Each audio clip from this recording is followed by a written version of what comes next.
Hello friends, welcome to our channel. तो दोस्तों, आज हम बात करेंगे ट्रेडिंग साइकोलॉजी के बारे में। साइकोलॉजी बिहाइंड द ट्रेड, मतलब ट्रेड लेने के पीछे हमारी साइकोलॉजी क्या रहती है और क्या होनी चाहिए, उसके बारे में हम बात करेंगे।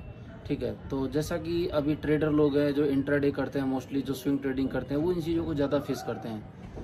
जो इन्वेस्टर होते हैं, लॉन्ग टर्म के होते हैं, वो इन चीज़ों में तो ज़्यादा नहीं, क्योंकि 10, 5, 20 रुपये ऊपर नीचे उनके लिए चलता है, कोई बड़ी बात नहीं है, क्योंकि वो लॉन्ग टर्म के हिसाब से सोच रहे हैं। और जो इंट्राडे ट्रेडर हैं उनके लिए की साइकोलॉजी बहुत इंपॉर्टेंट रहती है कि कब परफेक्ट एंट्री कब होनी चाहिए, कब एग्जिट होना चाहिए।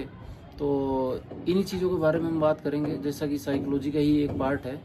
और कभी कभी हम जैसे ओवर ट्रेडिंग हो गया, एग्जिट हो गया, और एंट्री कब करना है, लॉस को मतलब लॉस में एग्जिट नहीं करना, और ग्रीड में मतलब लालच में आ जाना कि हमारा प्राइस एक सही टाइम तक आ गया है लेकिन फिर भी हम वहाँ से नहीं निकल रहे हैं। तो उस सब चीज़ों के बारे में हम बात करेंगे।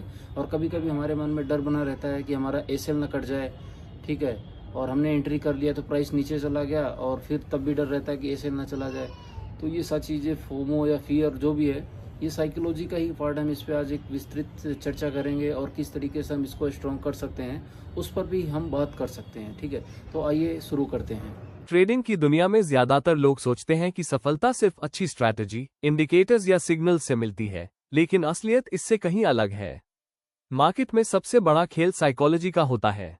जब कोई ट्रेड प्रॉफिट में जाता है तो ग्रीड इंसान को और ज्यादा पैसा कमाने के लिए मजबूर करती है, और जब मार्केट अचानक रिवर्स होता है तो वही इंसान फियर में आकर पैनिक सेलिंग करने लगता है। कई ट्रेडर्स छोटे प्रॉफिट को जल्दी बुक कर लेते हैं क्योंकि उन्हें डर होता है कि कहीं प्रॉफिट वापस लॉस में ना बदल जाए, लेकिन दूसरी तरफ लॉस वाले ट्रेड को होप के सहारे पकड़कर बैठे रहते हैं। धीरे धीरे यही फियर और ग्रीड इंसान के फैसलों को कंट्रोल करने लगते हैं। फिर आता है फोमो, यानी फियर ऑफ मिसिंग आउट, जहां लोग सिर्फ इसलिए गलत एंट्री लेते हैं क्योंकि उन्हें लगता है कि बाकी सभी लोग पैसा बना रहे हैं। सोशल मीडिया पर बड़े बड़े प्रॉफिट स्क्रीनशॉट्स देखकर लोग सोचते हैं कि ट्रेडिंग बहुत आसान है, लेकिन वो ये नहीं देखते कि उन प्रॉफिट के पीछे कितने लॉस, कितना स्ट्रेस और कितनी मेहनत छुपी होती है। कई लोग बिना सीखे मार्केट में उतर जाते हैं और फिर एक गलत डिसीजन उनकी पूरी मेहनत की कमाई खत्म कर देता है। और जब लगातार लॉस होने लगते हैं तब शुरू होती है रिवेंज ट्रेडिंग, जिसमें ट्रेडर इमोशन में आकर बिना सोचे ओवर ट्रेडिंग करने लगता है। उस समय इंसान मार्केट को नहीं बल्कि अपनी भावनाओं को फॉलो कर रहा होता है।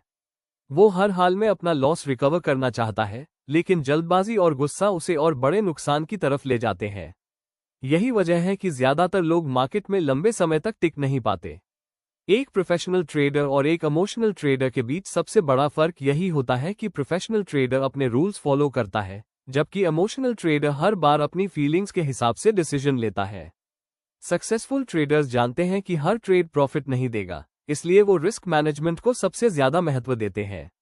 वो पेशेंस रखते हैं, सही सेटअप का इंतजार करते हैं और बिना वजह हर मूव पर जंप नहीं करते। सच तो ये है कि मार्केट में सफल वही इंसान होता है जो अपने इमोशंस को कंट्रोल करना सीख जाए, क्योंकि ट्रेडिंग सिर्फ चार्ट्स और कैंडल्स का खेल नहीं है, ये पेशेंस, डिसिप्लिन और माइंडसेट की असली परीक्षा है। अगर आपका माइंड कंट्रोल में है तो आप मार्केट में लंबे समय तक टिक सकते हैं, लेकिन अगर इमोशंस ने कंट्रोल ले लिया तो कोई भी स्ट्रैटेजी आपको प्रॉफिट नहीं दिला सकती। इसलिए हमेशा याद रखो, ट्रेडिंग में सबसे बड़ी जीत मार्केट को हराना नहीं बल्कि खुद को कंट्रोल करना है। Master your mind, master the market.